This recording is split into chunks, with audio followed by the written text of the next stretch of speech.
Hello, everyone. We are going to turn our webcam on while we do introductions, and then we'll go back to just sharing our screen only.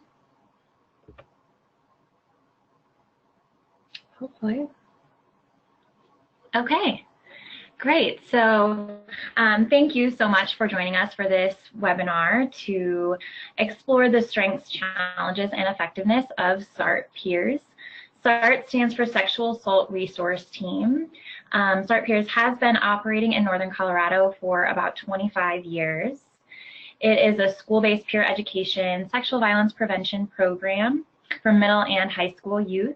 It represents a partnership between the Sava Center, the Sexual Assault Victim Advocate Center, which is a nonprofit advocacy agency, and Poudre School District. My name is Cornelis, and I'm the program coordinator for SART in Poudre School District, so I'm a shared employee of both Sava and PSD. And my name is Abbey Collins, and I'm the program coordinator for SART Peers in Weld County, and I am just a Sava employee. I'm not a shared employee of the districts. So the SART Peers program operates a little bit differently in our service areas. So we're going to be talking about the components of SART Peers and then how it's implemented a little bit differently in diverse school settings. So we are going to stop sharing our webcam with you now and move along. Oh, maybe.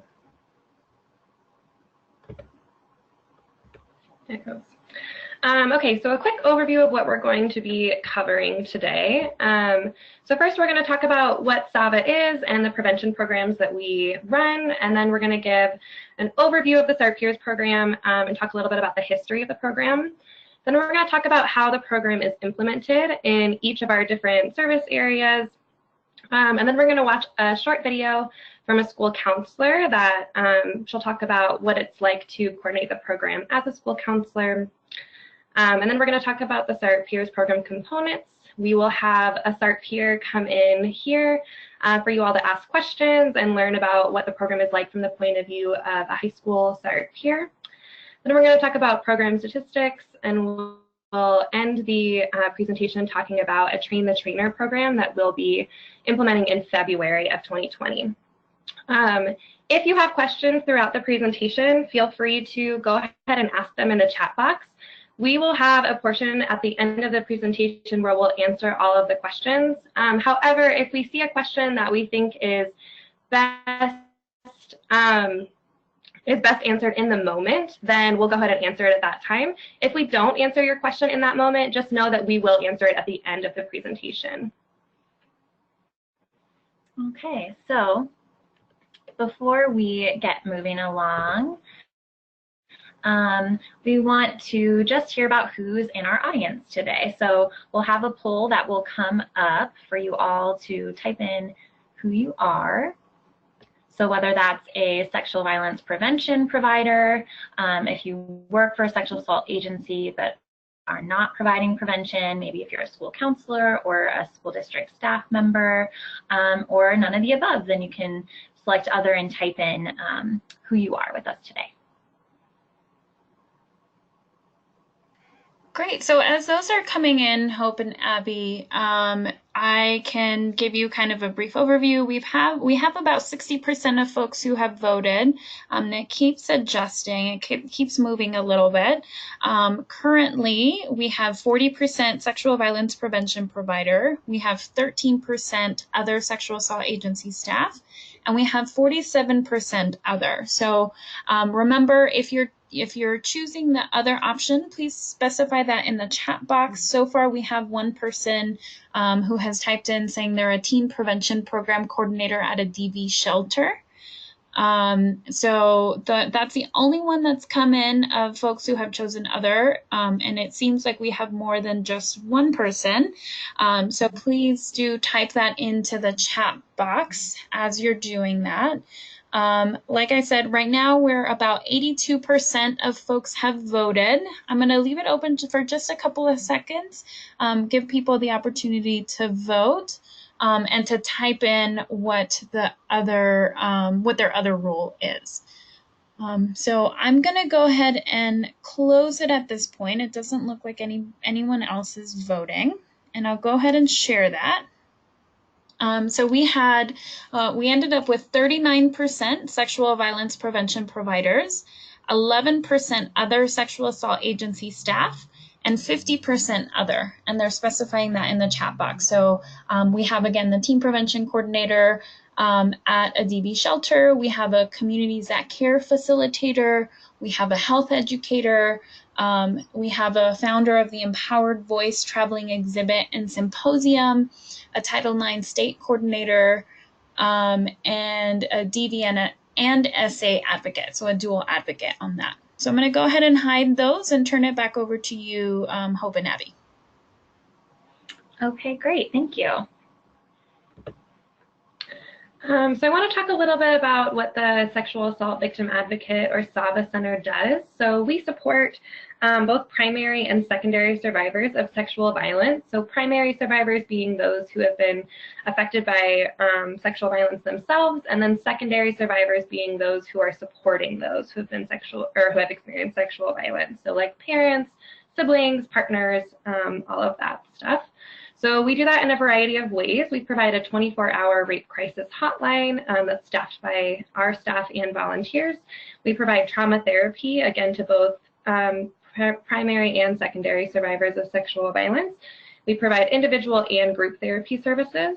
And then we can provide medical and legal advocacy services to both, again, primary and secondary survivors. We do community outreach and support, so giving presentations in our community about sexual violence. And then lastly, we provide prevention education, which is the main part of this webinar. So we envision a culture change that results in the end of sexual violence. Okay, and now we are going to do another poll to hear from all of you about what you were taught in school about sexual violence. So we have a few options there, and your answers might vary, but if there's a category that kind of fits what you've experienced, select that, or again, you can select other and let us know in the chat box. What, if anything, did you receive in terms of education about sexual violence? So was it more around self-defense, like it's my responsibility to keep myself safe, stranger danger? Did you learn about consent? Maybe you learned nothing, or maybe you learned something else. Great. So it is an option of selecting all that apply, but it sounds like it would work best if you just did the one that applies most. So far we have about 68% of folks who have voted. 24% said it's my responsibility to keep myself safe. 39% that they were taught stranger danger, 17% the importance of consent, and 56% so far have said that nothing was taught to them about in school. And again, that keeps shifting. Right now we have about 72% of folks who have voted, so we can leave it open for just a little bit longer while you all kind of think back of what was taught to you in school about sexual violence. And those numbers haven't shifted very much, and they don't seem to be shifting much from what I mentioned. So I'm going to go ahead and close that poll and share the results. So it ended up being 22% said that they were taught it's my responsibility to keep myself safe. 39% were taught stranger danger. 17% were taught the importance of consent, and 56% were taught nothing, and 0% selected other. Okay, thank you for all reflecting on that with us.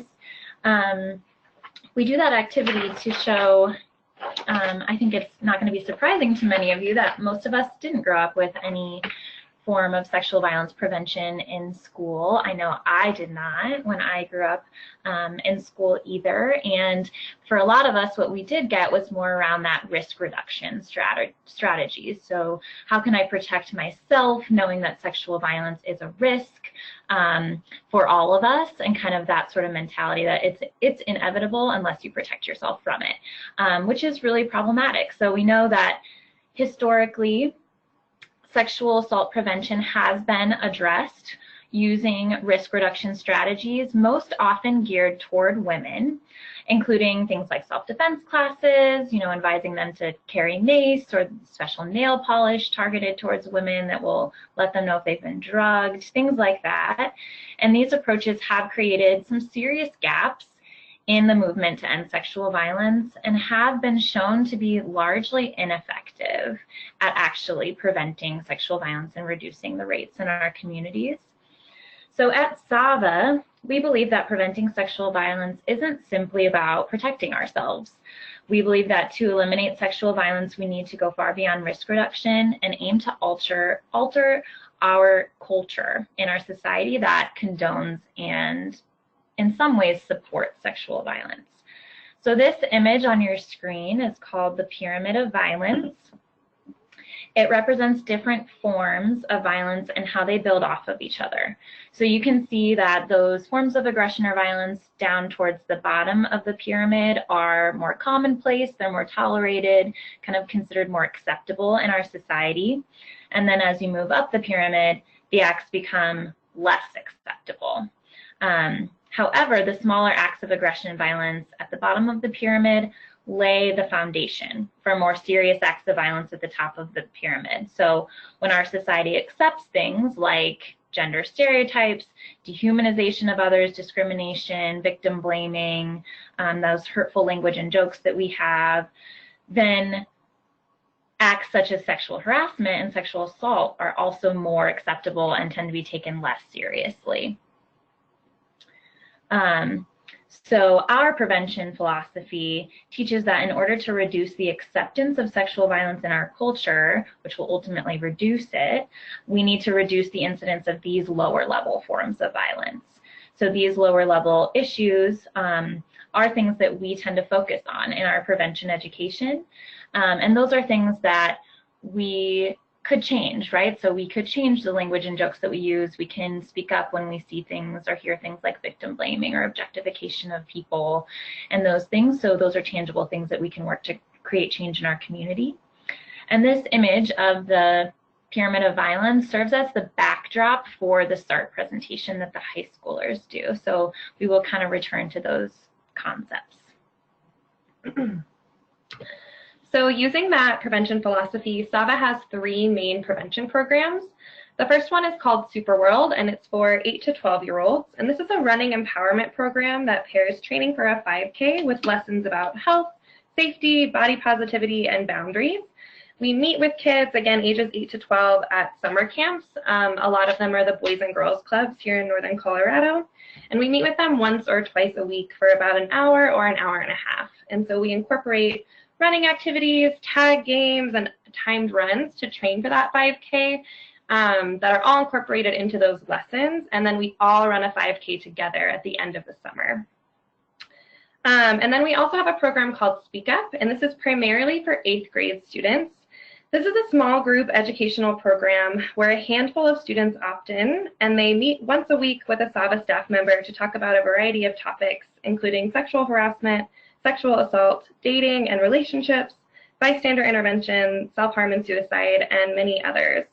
These groups can either run for 1 semester or for the entire school year. And at one of our schools here in Northern Colorado, the program has become an elective. So students meet with a Sava staff member 2 to 3 times a week during their normal elective time and get to talk about a lot more in depth about all of those topics that I had just mentioned and a lot more topics.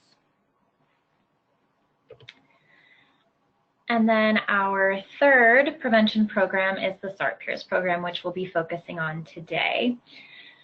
So SART Peers began in 1993. It started as a collaboration with folks from Colorado State University. So we had people from the Office of Women's Programs, which is now called the Women and Gender Advocacy Center. There were law enforcement officers, advocates, and counselors who joined together based on a need that they saw for sexual violence prevention programming prior to college. So we know that sexual assaults happen the first week, the first night that students arrive on campus, and so they saw the need to begin addressing the problem earlier. So they created a curriculum and piloted the program in 1994 at Fort Collins High School. It went very well. Students received the information really well. There were students who came forward with disclosures of sexual violence and just brought to the forefront that this is an issue happening in our community and we need to continue working to address it. So soon after that, CCASA provided funding to continue the program, and then in 1999, Poudre School District adopted the program and hired a program coordinator to continue it. Soon after that, a formal partnership between Poudre School District, or PSD, and Sava was formed. So today, SART Peers represents that collaboration between PSD and the Sava Center. It has grown exponentially since it began in 1993, so we are now in all district high schools. There are 8 high schools and 1 charter school in the area. And then in recent years, SART has grown to include schools in Weld County and areas of Larimer County through Sava staff members who have continued to expand it. So we're going to go over an overview of the program, and then we'll go more in depth into some of these components. So we utilize a peer education model, and we'll talk about why that is in a moment.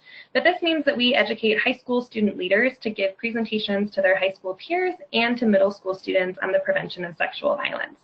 The peer educators are mostly juniors and seniors, though some schools do allow sophomores to join. In order to become a SART peer, students attend an 8-hour training facilitated by the SART Peers Program coordinator, where they learn about the presentation, how to support survivors of sexual violence, and more information about sexual violence as a whole.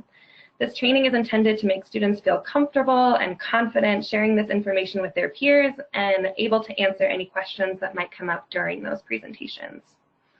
Presentations are generally given in health classes because the content fits in really nicely in the health curriculum. And the goal of the SART presentations is to reach most, if not all, of the students at some point while they're in high school.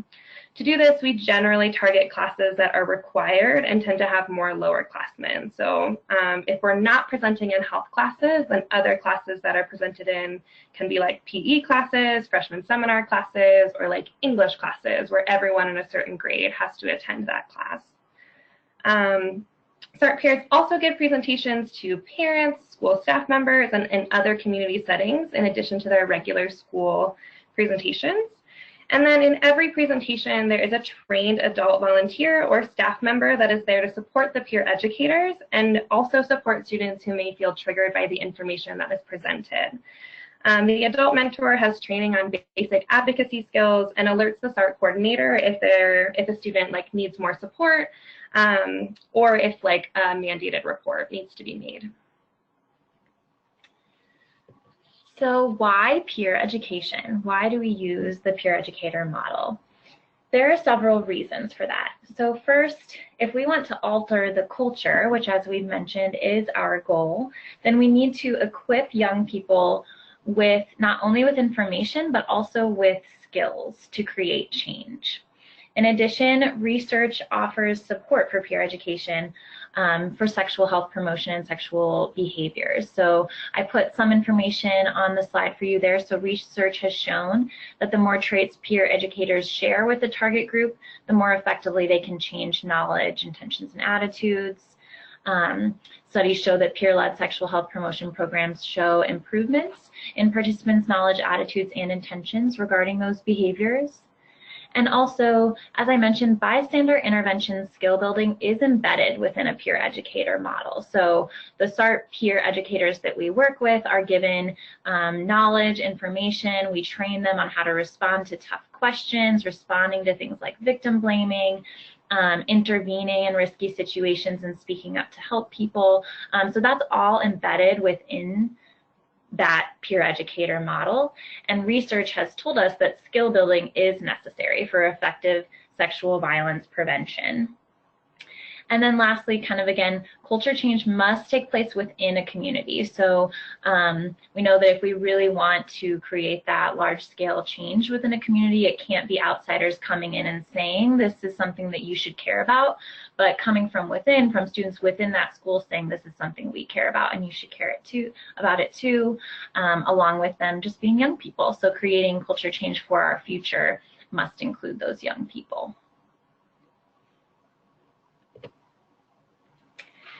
And then here we put the outline for the SART Peers Guide. This is the outline for the high school presentation, which is kind of the foundational part of the program. So I'll briefly go over what we talk about in the SART presentation and kind of how it's run. So anytime there is a presentation, there are always 3 presenters. So the presentation guide is scripted for peers 1, 2, and 3 to have specific roles. And then we always ideally like to have peer 2, that role be given by a male identifying student. So that's kind of to fit with some of the skits and scenarios role playing that they do, and then also to demonstrate that sexual violence is an issue impacting people of all genders, and it will take all people working together to create change around it. And then, like Abby said, we always have a trained adult volunteer in the room as well, along with the classroom teacher. So the presentation starts out with introductions. They create some group agreements and give some facts highlighting the prevalence and need for sexual violence prevention. Then we have survivor readings, which are 2 stories that are based on real stories of individuals surviving sexual violence. There's a male story and a female story, and that kind of sets the tone that we're not going to shy away from talking about sexual violence. So we kind of start out with sending that message, and also that this can happen to real people, and it does happen to real people.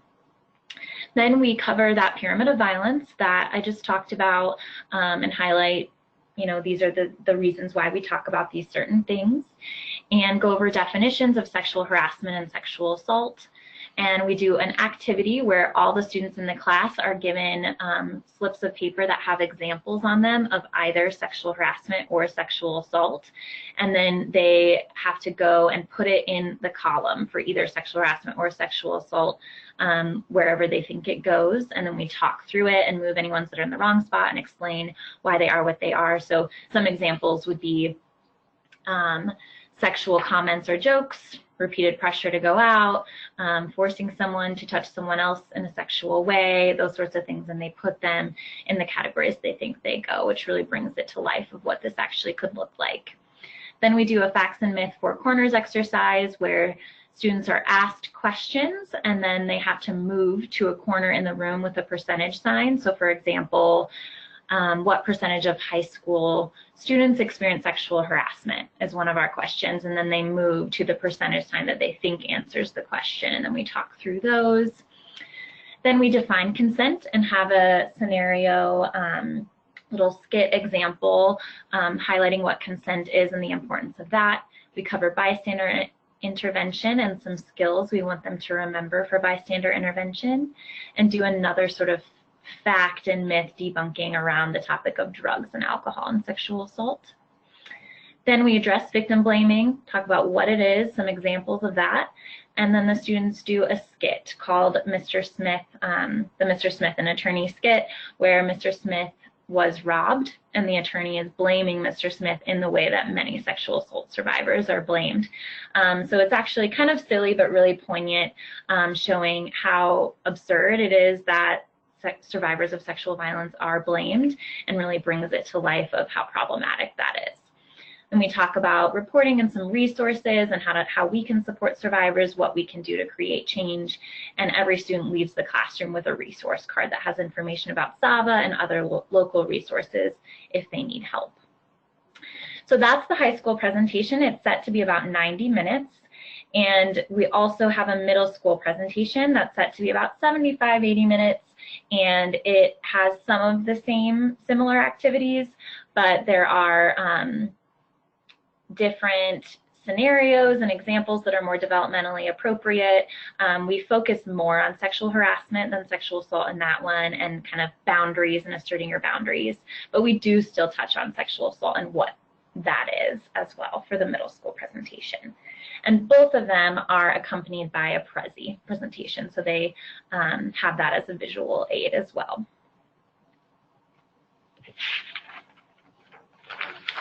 So now we're gonna talk about program implementation and how it looks similar and different in our different service areas. So I'll be talking about Poudre School District, and Abby will talk about Weld County, which is where she's running the program. So in PSD, SART Peers is embedded within district curriculum. So I am primarily employed by the school district, and all secondary schools are expected to have the SART program. So in all middle and high schools, it's just an expectation. My position is partially funded by the Sava Center, so I'm considered a Sava employee as well. I'm technically staff of both agencies. I work 1 day a week at the Sava office during the school year, and then I'm full-time at Sava during the summer. Most of the high schools in PSD have competitive student leadership programs called peers or ambassadors, peer counseling programs, and these are coordinated by 1 to 2 school counselors. So those programs, the peers, have a variety of responsibilities like freshman mentoring, peer counseling, giving presentations on various mental health topics, and one of those things includes SART. So they do a variety of things in addition to SART. And at most of my schools, the SART peers are those ambassadors or peer counselors. So that's where I get them from. And so this model has many advantages. Scheduling presentations is fairly straightforward for me because there's that expectation that all students should receive SART presentations in middle and high school as part of their curriculum. And then being a district employee makes things easier logistically for many reasons. So just, getting in and out of buildings with my badge, logging into computers, scheduling things in district rooms and things like that. Information sharing of students, I can talk freely with counselors and those things when appropriate and needed. And then also peers or ambassadors have like a standing meeting class time. It makes it easier for me to meet with them. They have kind of larger groups in that way. And they are trained on a variety of topics related to mental health because they have those other roles of being peer counselors and things like that. So they just have a wide breadth of training on relevant topics as well. In terms of disadvantages, not all peers or ambassadors are specifically interested in SART because they do a variety of those other things as well. So therefore, there might be some students with little investment in giving SART presentations because that might not be their passion area. However, I would say the advantages largely outweigh the disadvantages with this model, given all those advantages I just talked about. Mm-hmm. So in Weld County, the program looks a little bit differently. It's a standalone program, meaning that we're not embedded within the school district. So I'm a Sava Center employee only, and I'm not employed at all through any of the school districts that I work in. The schools that I coordinate the program at in Weld County don't have like peer counseling or ambassador programs like the ones in PSD do. So we do an open recruitment. So that means that any student that is interested in being a SART peer can join the program. They fill out a short application, and pretty much any student that applies is accepted. The only time a student is not accepted into the program is if there are concerns about if that student is a survivor themselves and just may not be ready to be in this type of program. And we always have that conversation with the student and a school counselor to kind of just determine where that student is at. So the fact that I'm not a school district employee actually allows me to coordinate this program in multiple school districts. So Weld County is massive. It's a really, really large county in Colorado, and we currently run this program in 4 school districts in Weld County. So some advantages of this model is that students who join the SART Peers program in Weld are interested specifically in this topic, which is really cool. They're really passionate about this topic area and choose to join this program for that reason. Whereas in PSD, those students who join the ambassador programs may be more interested in some of the other topics, like Hope had mentioned. Another advantage is allowing me, again, to work in multiple school districts. And this model works really well in larger counties where you're trying to reach kind of a large amount of schools or school districts, or if a sexual violence crisis center is the one that's wanting to implement this program. In order to kind of do all of this, I work really closely with school counselors, which is who we'll hear from in a little bit on this webinar. So they are primarily who I kind of coordinate this program with at the schools. Some disadvantages to this model are that I don't have regular meeting times with the students because it's not in like a club or a program that already exists within the school. So coordinating a time to meet with the students who have opted to be a part of this program can be really difficult. So I primarily communicate with students through email or through the Remind texting app. And then additionally, I have much smaller SART teams than Hope does due to the open recruitment model. So I have really passionate and excited students about this topic, but generally tend to have a lot smaller group sizes just due to that open recruitment. Okay, now we will talk more about recruitment. So like I said, in Poudre School District, most of my peers come from those peer counseling or ambassador programs. And so the school counselors who coordinate those programs are the ones who do the recruiting, they take applications, they are pretty competitive, so they usually have to interview and all of that. So they select the peers at those schools for those programs, and then I tap into those groups to do SART. In some of the smaller schools and newer programs that I have, there is no peer counseling or ambassador program like that. So at those schools, the counselor that I work with does the recruiting and selecting of peer educators based on who they know might be interested in it. They kind of nominate and talk to people and get people signed up in that way. And then I'll let Abby talk more about what recruiting looks like in her schools. So recruitment for SART looks a little bit different at each school that I work in. And there are two options for recruitment. So the first is that the school counselor that I work with recruits or handpicks students that they think would be really interested or good at this program.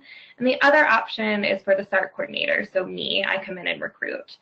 If the counselor recruits, they usually work with specific leadership groups or just talk with students who they think would be good at the program. If I recruit, it looks, again, a little bit differently at each of the schools, but some things that I've done in the past are giving short pitches to leadership groups, community service groups, or social justice clubs. Examples of those are like Student Council, NHS, and GSA. SART Peers, all the hours that students put into that program, the training and giving presentations count as community service hours, which is really a huge benefit to students who need a certain number of community service hours because they can get all of those hours through SART during normal school hours. They don't have to do that outside of school, which is really helpful. I also regularly pitch this program to theater students as they're already usually really great public speakers and they generally do really well in this program. In some of the smaller schools, I've recruited by going into classes that reach every student in a particular grade. So for example, I gave a short pitch to every English class at one of my smaller schools to every junior and senior so that they heard about this program and then they were able to turn in applications if they were interested. And then lastly, it's super helpful to have a returning SART peer help recruit. So if a student started the program as a junior and they're returning as a senior, they can talk with their friends, both juniors and seniors, to try to get more students interested in the program. Having students recruit themselves is probably the best way to do it. You get a lot more interested students and they kind of understand what the program looks like and what is expected of them because they hear about it from the person that's already involved in it. Great, and now we will talk about scheduling presentations. In Poudre School District, for high school presentations, the counselors who coordinate the SART Peers program within their school are the ones who then reach out and coordinate scheduling high school presentations with those teachers. Some of the classes that we typically give presentations in are PE or health. Some schools offer a teen choices class, so the SART presentation fits really well with that, or in a freshman seminar class.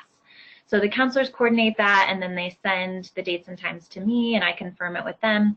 And then I coordinate getting the trained adult volunteers signed up. And then for middle school presentations, I work directly with middle school health teachers to schedule those presentations. And in middle school for me, all 7th graders are required to take health and they have a human growth and sexuality unit. So almost all of my middle schools give the SART presentation during health, during that unit. So I reach out directly to the teachers and then I coordinate with the SART counselors to get peer educators signed up.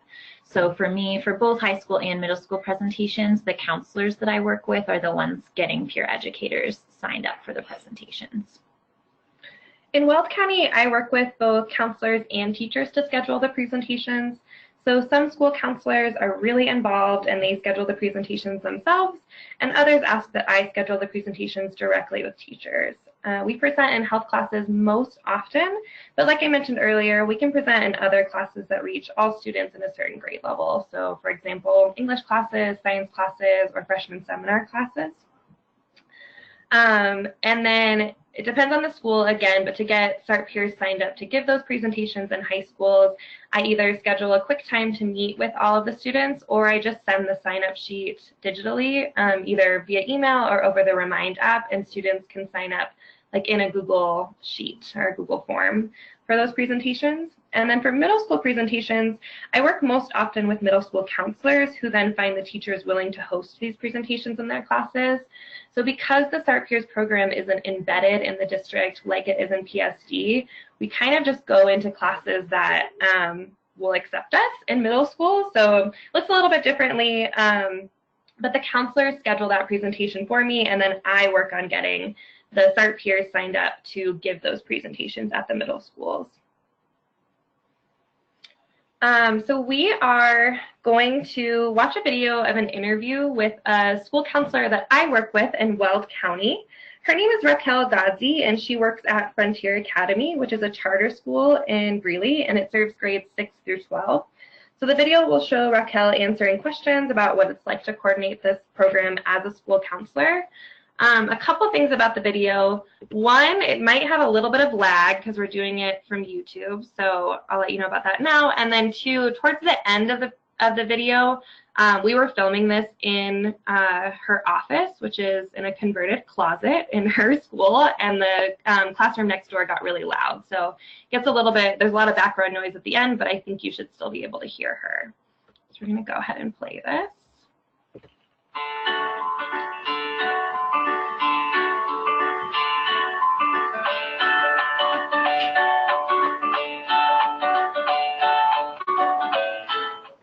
So as a school counselor, we do work really closely with our administrators, and we have weekly meetings with them, so we work really closely, and so I basically just brought it up as something that I was interested in implementing in our program, in the school counseling program.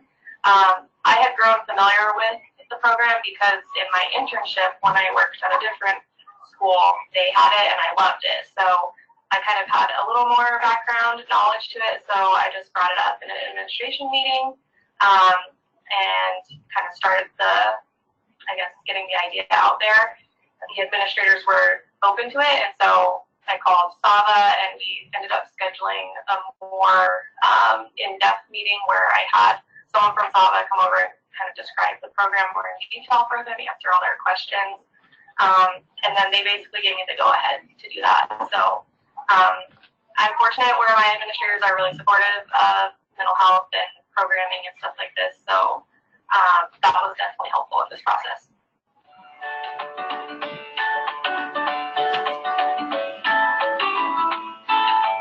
So far, we have not had any parental concerns, which was actually a little bit surprising since I work in a more conservative style school as far as our population goes.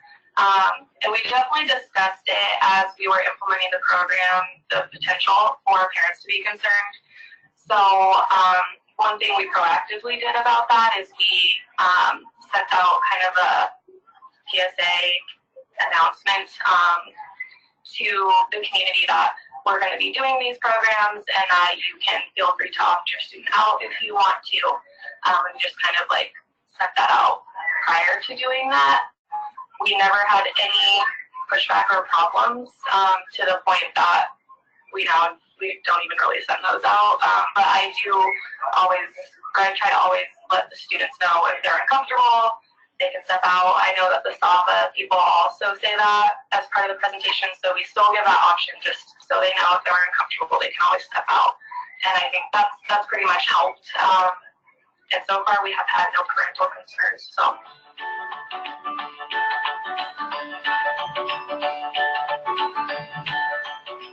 It's actually not a ton of investment for a school counselor, which is great because we have a ton of roles. So basically, the majority of my time goes to the actual training, and then I personally like to attend every single presentation if I can. But the great thing about this program is that there have been times where I have been pulled away just because of my job description, and there's always, a liaison or representative from Sava there, so I feel comfortable and have the flexibility that if some emergency came up where I couldn't be there, it's not like the program can't go on, it can still run on its own. So basically, the full day training, as many presentations as I choose to schedule, that's my time commitment, and then pretty minor time commitment for recruiting. So on the whole, it's probably on the lower level of my time commitment as a school counselor.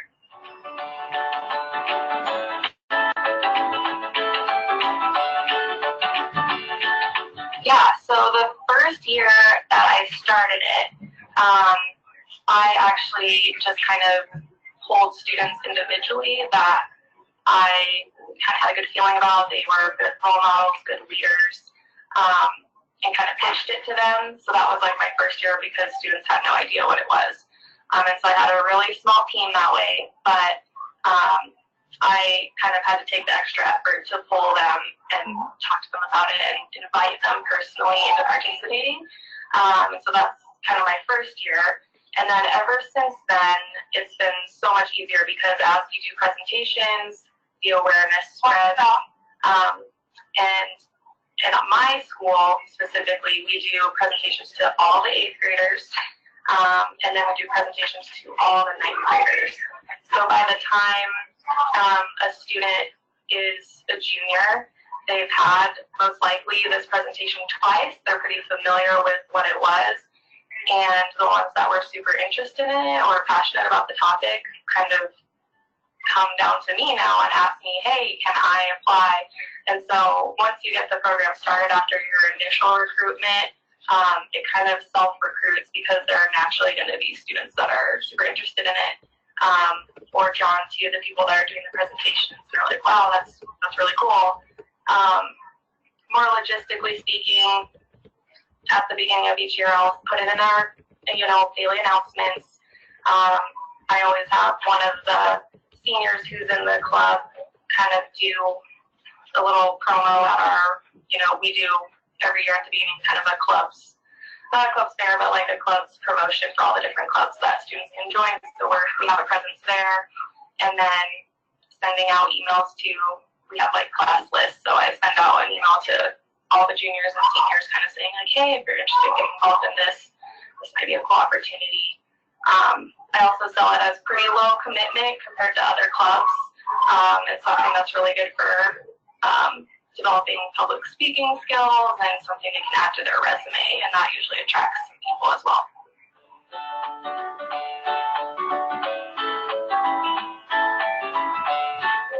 So just trying to find those stakeholders in the building, and then it's really easy when you do have natural classes that can go in line with the topic, such as health, or we also have a Wolverine orientation class, and sometimes we target that class as well.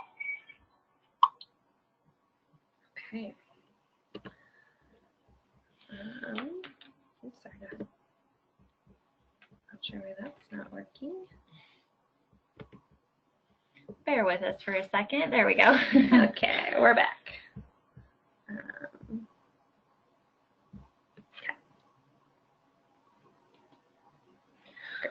All right, so now we are going to talk about what training looks like for SART Peers. So, like we've mentioned, all peer educators are required to attend an initial 8-hour training to prepare them to give SART presentations and to prepare them to support students, survivors, or victims who may come to them for support. These typically happen early in the fall semester. Each school usually has their own separate all-day training. However, for some of the smaller programs, we will have a combined training with multiple schools together. And we always try to secure a location that is off-site and away from any school-related distractions. So we know that if we have it in the school building, there's going to be a lot of things pulling them away, like taking a test or going to a certain class or things like that. So we just try to get away from all of those distractions and be at an off-site location. At the all-day trainings, we start by having the returning peer educators model the high school SART presentation for everyone, and we walk through it pretty slowly, really take time to define important concepts, allow for questions, talk through facilitation techniques and skills. So we take usually about 2.5 to 3 hours to go through that 90-minute presentation. And then we go over basic advocacy skills on how to support a survivor, getting help, what's considered a mandated report, and what are their expectations around that. And we do some role plays with that. After that, the group will split off into a first-year training and an advanced training for second or third-year peer educators.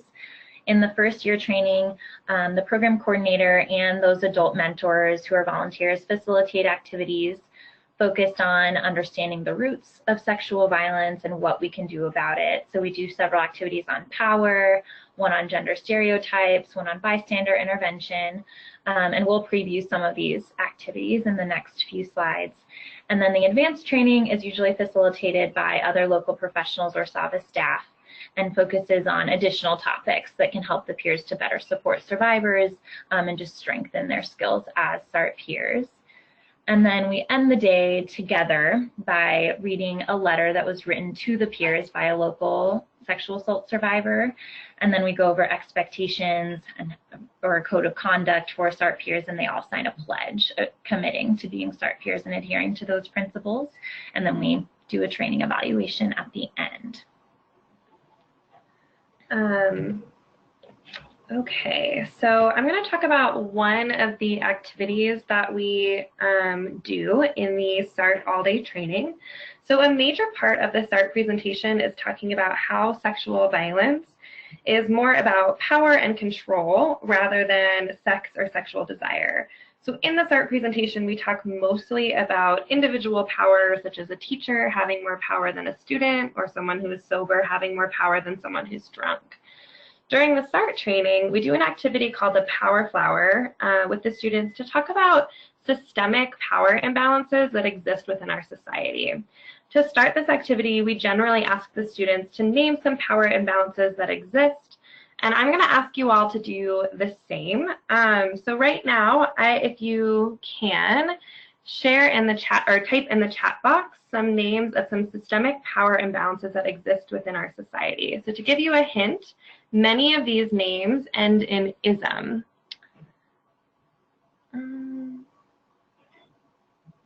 Are we? Okay.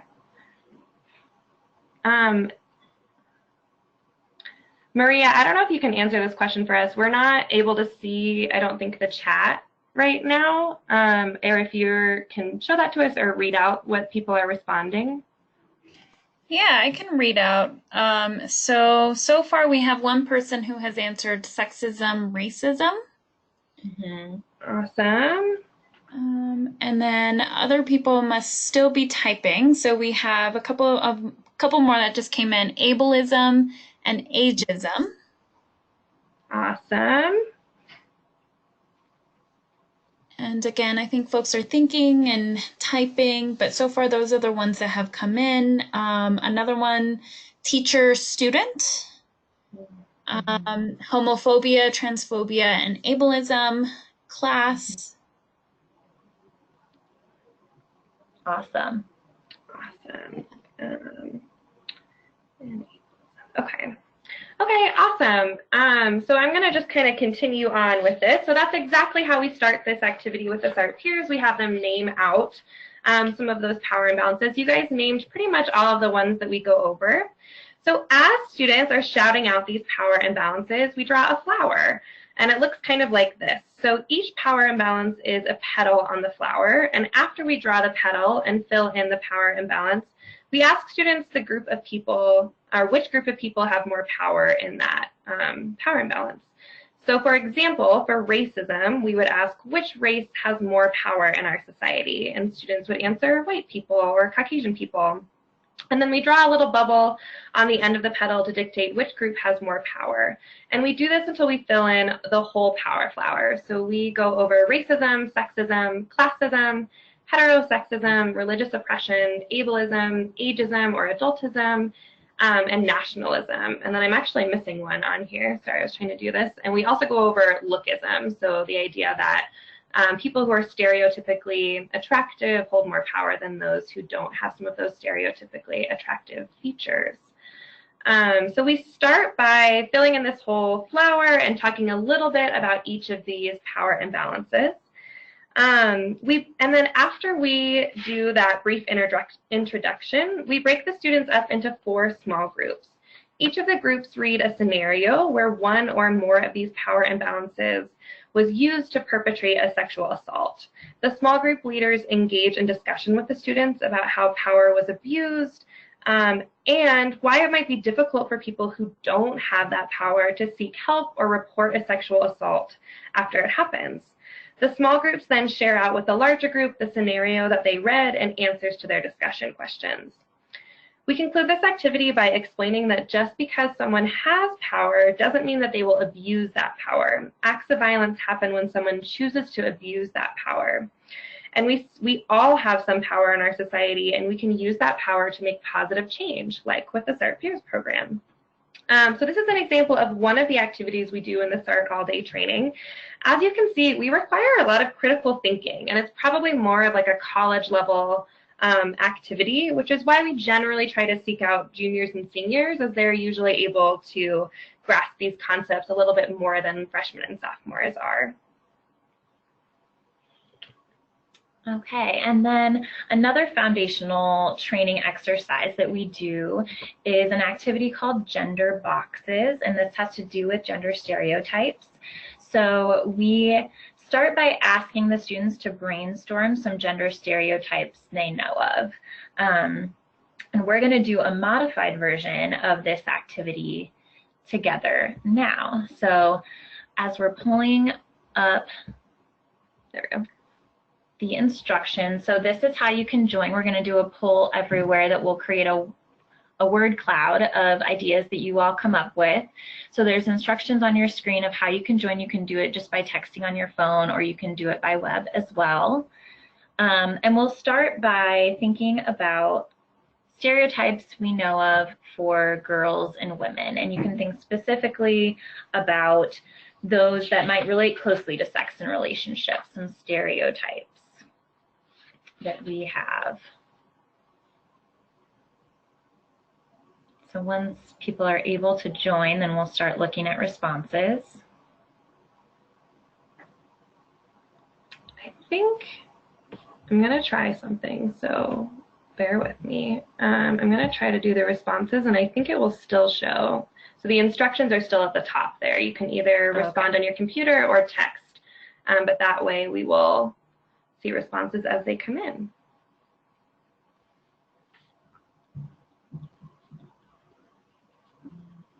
And you're welcome to put in multiple entries. We just ask that you put in one word at a time.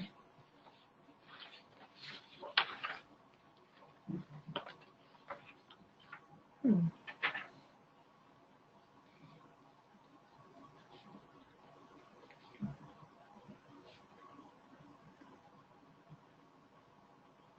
not seeing anything yet. It might be taking a minute to load.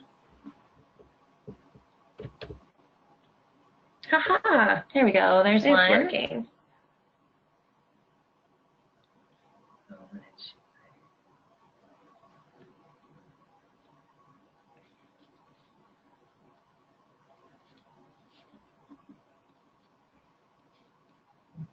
Okay, so for stereotypes for girls and women, we have weak, emotional, and with this exercise, the more that people say the same words, the bigger those words will be. So it looks like we probably had multiple people who said emotional.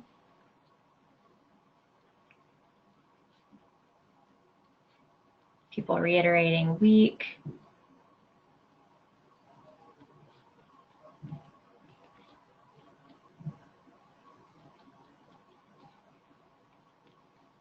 Slutty. Mm-hmm. Big one. Dramatic. Gossiping.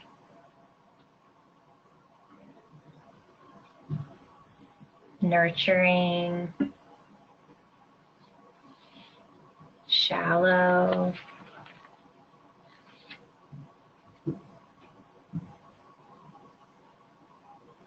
Caring, flighty. Self-involved. Mm-hmm. Clingy. Yeah, so you see there are some that are positive or could be considered positive, right? And some that are not so positive. And when we do this exercise with the SART peers, we get a lot of these similar ideas that come up. A lot of things come up around being emotional or weak or passive in relationships, and things about appearance or gossipy, catty, you know, things like that come up. And then positive things like nurturing or caring, and those things that are positive, but isn't always true for everyone, or, you know, always wanting to be in a nurturing role or motherly or those sorts of things. So you're all doing wonderful, and we are going to do one more of these similar, but thinking about expectations or stereotypes that we have about boys. So we're going to pull that one up now. So it'll be a little bit different instructions for joining. There we go. Sure. There goes. Yeah, so for men and boys, we have strong, unemotional breadwinner, heroes. Yeah, strong's a big one. Mm-hmm. I'd say tough or strong are the first ones that always come up when we do this activity. Mm-hmm. Immature, angry. Yeah, we almost always get unemotional except for anger. And so it looks like that's coming up on here too. Bring home the bacon, I think is what that bacon means. Yes. Mm-hmm. Distant, pushy, rescuer.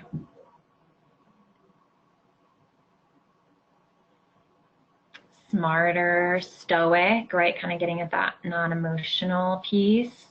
Winner. Horny. Yeah, we talk about the expectation that men always want sex or are always thinking about sex. Mm-hmm. I won't accept anymore. Yeah, okay, that's great. Thank you for that. So again, with high school students, we get similar responses to these questions. So we'll go back into the slides.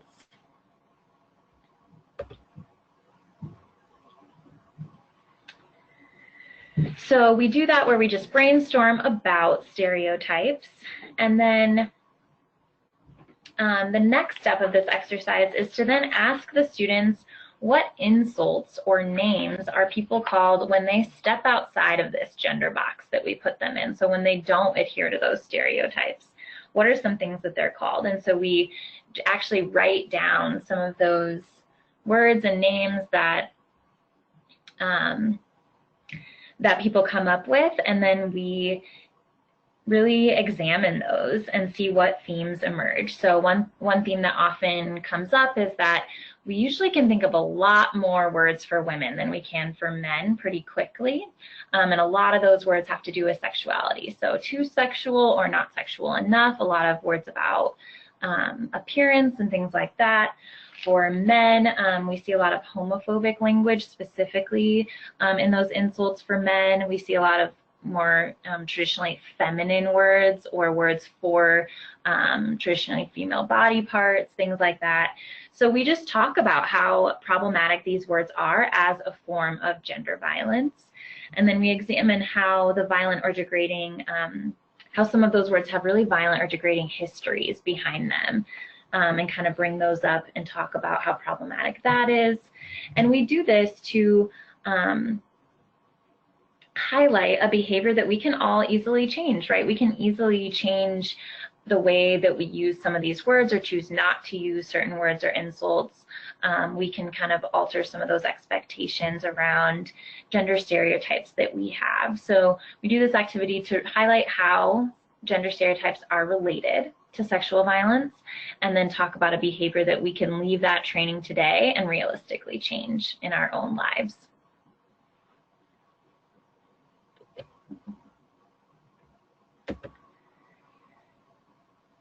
All right, so now we're going to talk briefly about those advanced trainings.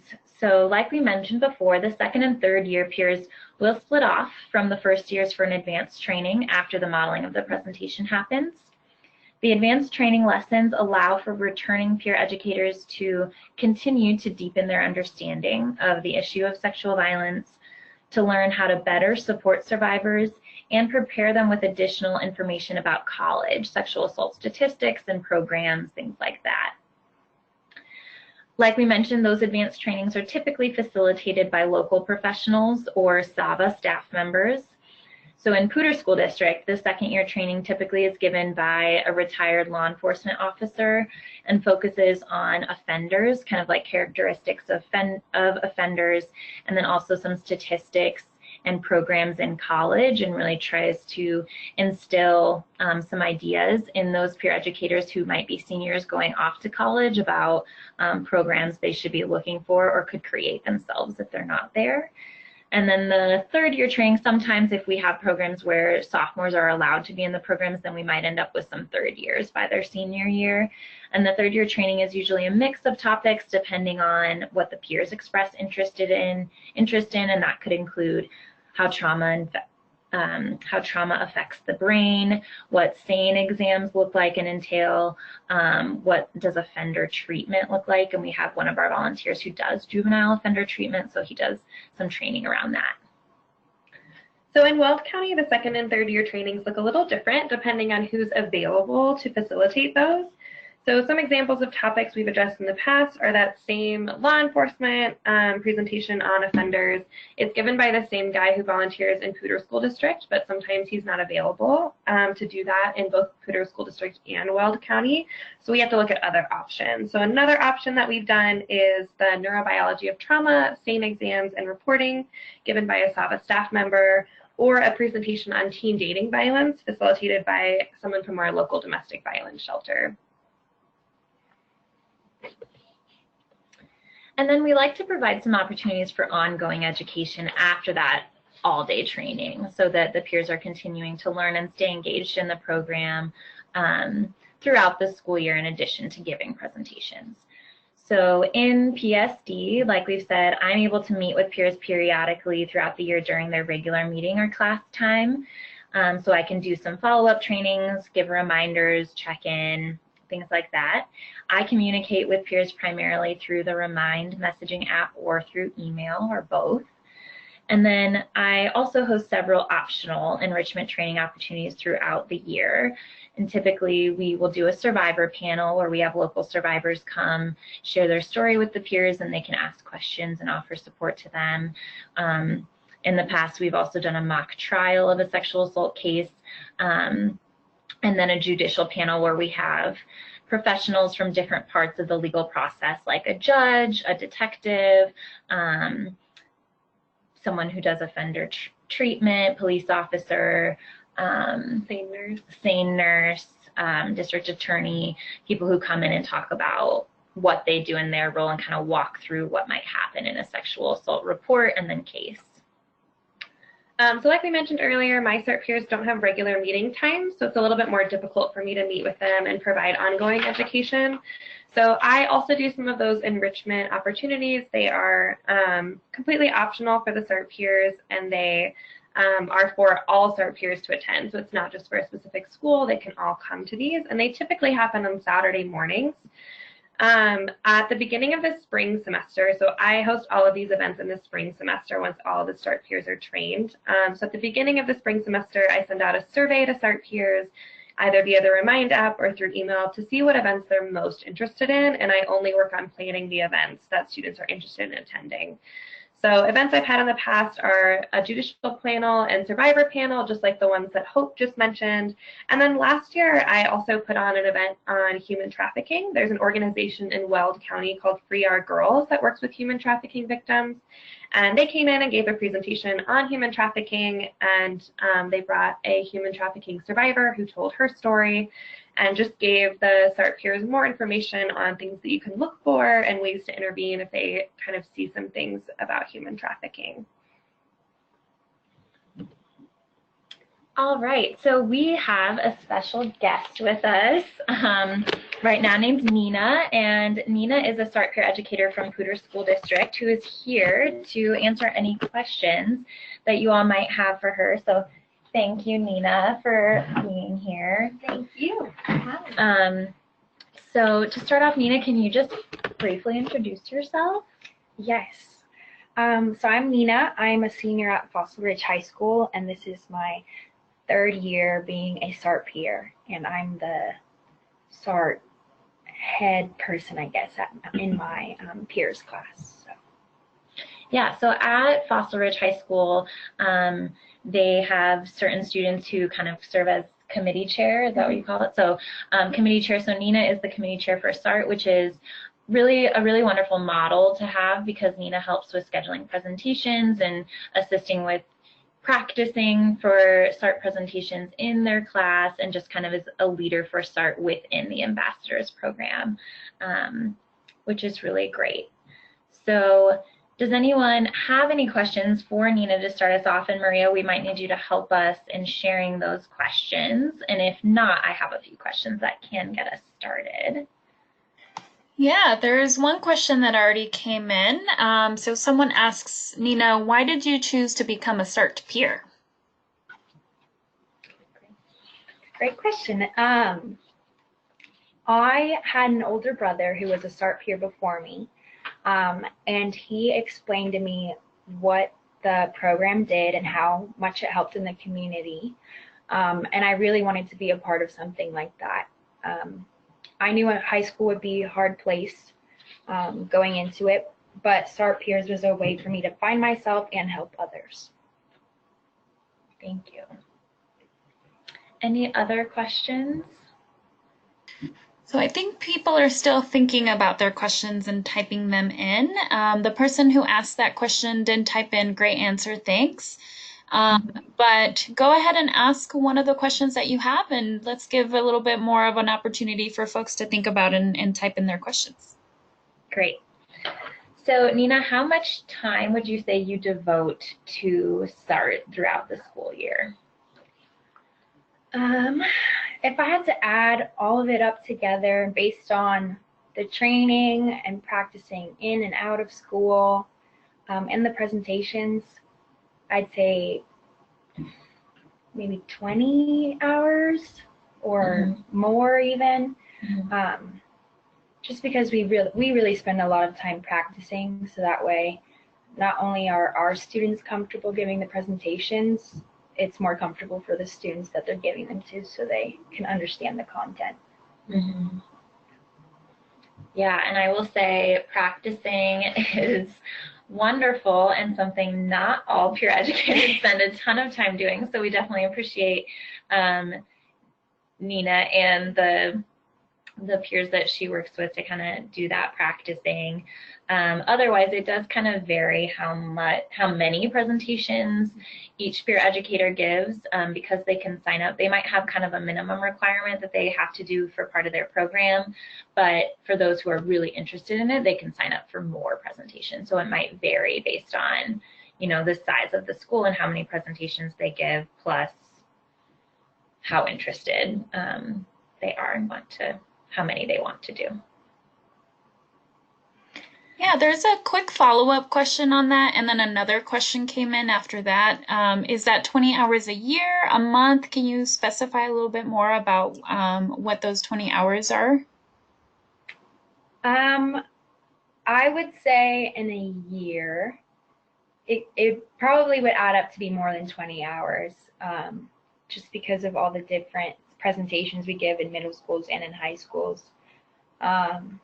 But it, like Hope said, it really depends on the person and how many presentations they give. How many presentations do you give, like, per semester, if you could? It's changed every year, but probably 3. Okay. I would say. 3 high school and then also 3 middle school? No, total. 3 total, So okay. Most likely 2 middle school, 1 high school. Okay. Great. And then Nina, another question came in. Were you nervous about giving presentations, and did that aspect almost discourage you from joining? I was very nervous to give presentations because going into high school, I was very bad at public speaking, and it was not something I was looking forward to. But becoming a SART peer has actually helped me tremendous amounts in my confidence in speaking to others, and just sharing a message. It feels really great to get up in front of a class of your peers or younger students and be able to help them with something they might be struggling with. Great, thank you. Great.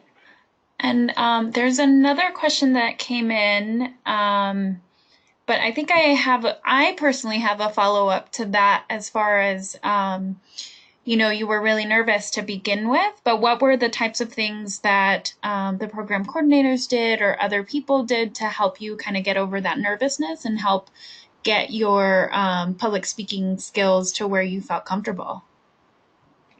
So everybody in the program, all the coordinators and mentors are all super supportive. My first presentation was not as good as my presentations are today. And it's really nice to hear feedback from them. And I know that when they're giving me feedback, it's not out of hate or any that I need to get my stuff together, but it's out of the fact that we want the presentation to go as well as possible. And in order for that to happen, the presentators have to be good. So everyone's just very supportive, long story short. Awesome. Thanks, Nina. And then we do have a couple of questions. Questions are just coming in now. This first question, as a high school student, what would you say is the best way to connect with students to recruit them to a similar program? And what is the best way to get information out there to students about the, hold on, let me scroll down here, about the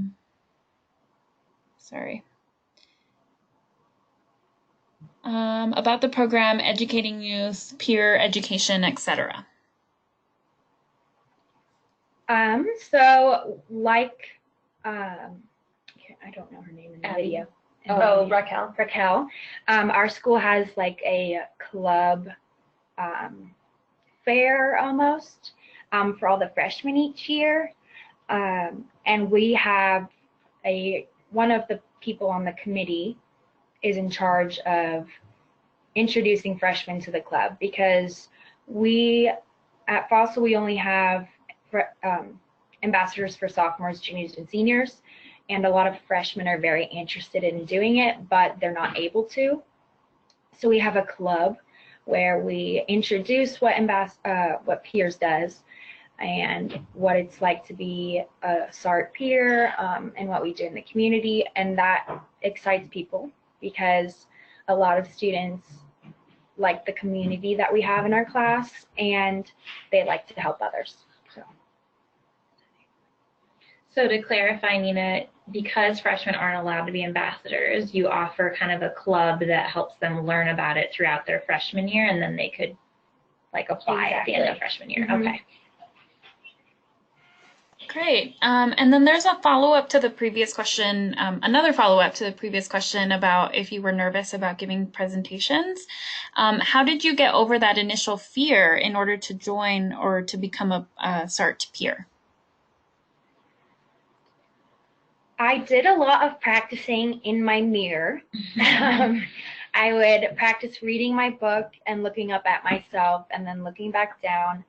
And I practiced in front of my parents, my grandparents, really anybody who was willing to listen. And I knew that the message of the presentation and the result of it was greater than the fact that I was going to be nervous for a few minutes or an hour. Thank you. And we probably only have time for one, maybe two more questions in the interest of time. Great, yeah, and so far we don't have, those were the only questions that that we had come in. We don't have any others. I will let you know if another one does come in though. Okay, and then Nina, are you able to stay for a little bit longer? Sure. So we'll have a question portion at the end. So if you think of other questions, we'll keep Nina here. And then if you have a question specifically for her at the end, we can have her answer that. Great, thank you, Nina.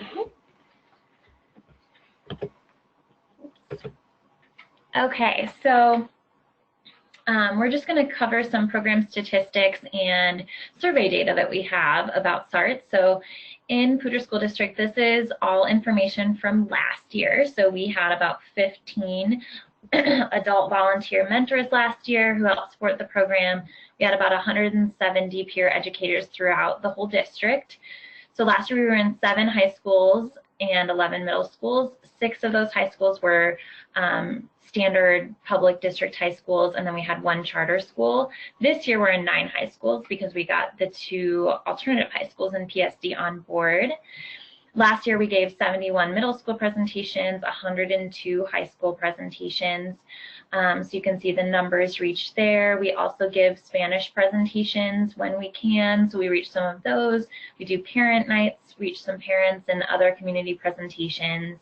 I also offer curriculum for individuals with disabilities, and sometimes SART peers help with that, so that's kind of an offshoot part of the program. And then I also train staff and individuals about SART and reporting, responding to disclosures in Title IX and things like that. So there's some of those numbers. So we reached over 4,500 people last year in PSD with SART programming. Over 4,000 of that was just students alone in Poudre School District.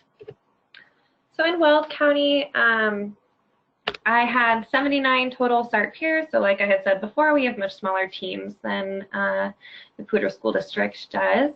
And then we were in 8 high schools and 8 middle schools. So we gave a total of 107 presentations, that's including the high school and the middle school presentations. And we reached a little over 2,500 students with that information. So that's including both high school and middle school students. And then we also did a couple staff and parent presentations and reached about 63 people that way. So for every presentation that we give, we administer, well, we try to administer a pre and a post survey. So the goal is that every student who receives the presentation should complete a pre and post survey. Obviously, we don't get 100% response rate, but we try our best to make that happen. So we ask teachers that are hosting the presentations to have the students complete the pre-survey prior to the presentation, and then the post-survey sometime a week after the presentation. So we have both a middle school and a high school survey. They're different, though they have similar components. And we developed these surveys using evidence-based scales. So like Maria had mentioned, there are 4 handouts in your, or in like the handout portion of the webinar. So I would recommend downloading those if you're interested in them right now, because they're really large documents, and so we're not able to email them out. So the 3 resources that I provided are the National Sexual Violence Resource Center. They have a manual called Innovations of Evaluation, and this is a really helpful place to start. This is where we started to develop our survey questions. The second one is called Texas Primary Prevention Planning Committee, and this document has a few survey measures that are already written for a lot of the topic areas that the SART presentation covers. So we use this guide to help develop some of our survey questions. And then the last one is a technical assistance and resource guide written by the Pennsylvania Coalition Against Rape. And this is really similar to that Texas document. It has evidence-based measures for many of the topics in our presentation, and we got many of our survey questions from this document. And then we edited those questions for age appropriateness, and that's how we kind of developed each of our surveys. So So this slide has a couple just example survey questions. I'm going to skip over it just in the interest of time, but if you're interested in learning more about our surveys, feel free to contact us afterwards.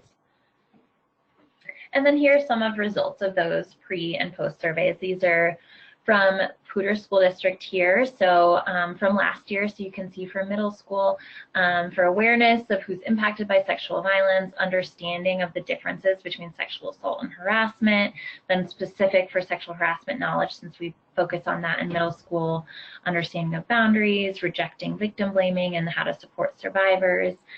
We saw significant improvements on all outcomes there for middle school. And then at high school, similar outcomes that we looked at: awareness of who's impacted, knowledge of sexual harassment and assault, rejection of victim blaming statements, understanding of consent, and how to support survivors. And we saw significant improvements on all outcomes there except for the survivor support one, but you can see that they started out pretty high and improved just a tad. So we're seeing improvements on those pre and post outcomes, and we would long-term like to improve our evaluations to more rigorously evaluate, but we are seeing some promising outcomes from pre to post test. Mm-hmm. And I also have the survey results for Weld County. I'm not going to go too much in depth into these. Again, we see significant improvements in many of the the measures that we're looking at. If you're interested in learning more about these survey results, again, you can contact us afterwards, but I'm going to skip over this for now. And then on the post survey, we do ask a question at the very end that just says, what was the most important thing that you learned during this presentation? I'm not going to read through these because we don't quite have time to do that, but you'll get the PowerPoint slides after this and you can read through them yourself. But it just shows what students have learned and what they've really taken away from this presentation. So there are a couple slides of these. And then lastly, before our questions at the end, we want to go over a Train the Trainer that is upcoming for SART Peers. So this webinar provided a basic overview of the SART Peers program and what it entails. If you're interested in learning how to have the full SART Peers program in your community and gaining access to our training and curriculum materials, we're hosting a Train the Trainer in February. So the information is all here on this slide. We're also including a flyer with more information in the webinar materials today. So it's a 2-day training on February 20th and 21st in Fort Collins. The training will cover the SART curriculum and training, along with logistical and administrative elements of how to implement the SART Peers program. It will also provide you with access to the SART program and training materials for 1 year, and then consultations throughout that year as well. So we have the price information there, which includes all of that, and registration information. So please, if you're interested, register early because we have limited space available for that, and we're really excited to offer that and continue expanding this program into other parts of Colorado. Mm-hmm. Okay, so now we're going to open it up for questions. There were a couple questions that were submitted throughout the webinar that I think we already answered, but I'll just go over them really quickly here. So the first one is how long our presentations aim to be. Our high school presentation is written to be about 90 minutes long, and our middle school presentation is written to be between 75 and 80 minutes long. And then the other question was, how does recruitment of SART Peers look like? And I think we already covered that, but if the person who answered that question has a more specific question about that, feel free to ask that in the chat box. And then Maria, if you wouldn't mind reading off if there are any other questions that have come through or that are coming through now. And they can be for either of us or Nina. Mm-hmm. Yeah, so one question that just came in is, are there programs available in the Western Slope yet? And if not, what might that look like? So we are, Sava primarily serves Larimer and Weld County. That's what our funding is for. So right now, SART Peers is just in Larimer and Weld County, and the Train the Trainer is designed to help access those communities that we're not in. So if anyone from the Western Slope would like to implement SART Peers, then the Train the Trainer would be the best option for right now, is what we can offer. Great, and so far that's the only question that has come in. Oh, one just came in. Have you seen lower rates of sexual violence in your HKCS results for your area? Oh, the Healthy Kids Colorado survey. So we did look at that in the last year. I don't remember if we saw, was there a decrease? Do you remember, Hope? We haven't systematically really looked at that yet, so I don't feel like I can speak to it very accurately, but that's something that we'll definitely want to be looking at, especially as we move into new districts, to see if prior to having SART peers and then in the years following, if there is a decrease. Something that we do always track is student disclosures. But the tricky thing about that is if a student feels comfortable coming forward and disclosing something, we view that as, you know, primarily a positive thing, that they're getting help and support and feel comfortable identifying that and coming to someone. So I'd say I've received more disclosures in the past year or two, but I see that as being something where people are feeling more comfortable coming forward, not that they're being assaulted more often, because those things are often things that have happened in prior years for a lot of our students. Mm-hmm. But that's a good question to look into. I have a question for Nina, lastly, if we don't have any other ones. Just if Nina, you could speak to this, will you use the information and skills that you've gained in SART Peers after you finish high school, and how do you think you might do that if so? Absolutely. Most of the information I've learned from the presentation I've been able to use every day or every other day or just in my life. I actually am planning on creating something similar if it's not available at the college I decide on attending, because I know in college there are more higher rates of sexual assault and sexual harassment, and not very many people are heard by their colleges. So I'd like to help create a club or any type of organization that could help students in my community. Awesome. Yeah. Thanks so much. Any other questions, Maria, that we've gotten? Nope, there hasn't been anything else that has come in. And just looking at the time, yep, I was going to see if there was anything that you'd want to leave folks with. Yeah, so this slide has our contact information. If there are any follow-up questions or you want to learn more about the Train the Trainer, anything like that, please feel free to reach out to me or Abby, and our information is there. Thank you all so much for being a part of this webinar and participating in all of our activities. It was really an honor to be able to do this today.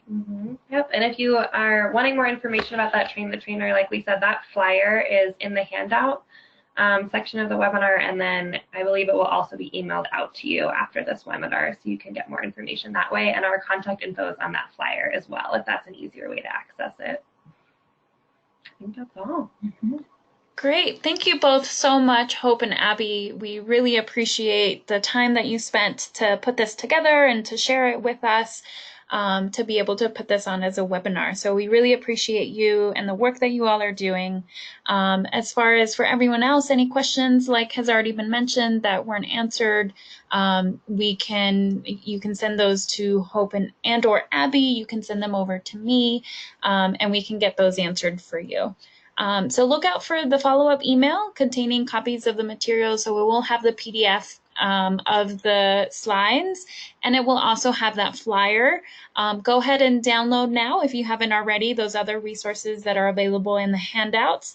If you don't have the opportunity to do that, or if that's not working out for you, please don't hesitate to reach out to me and we can figure out a way to get those to you. We do have an upcoming webinar that we hope that you all will join us on. It will be December 4th from 12 to 1:30, and it's titled At the Intersections, Reproductive Justice and Sexual Violence. It will be facilitated by Jolene Cardenas. She is a CCASA staff member. So again, December 4th. Please remember to fill out the survey that is going to be attached to that email that you receive from me here in the next several minutes. That is very helpful for us. Again, we want to know your feedback on how this went, if it was helpful, what other topics would be helpful for you in my planning for providing topics for you all, providing webinars. Thank you all for attending. Thank you all. Thank you again, Hope and Abby, for sharing your time and expertise with us. And we hope to see you at a future CCASA webinar. Wonderful. Thanks for having us.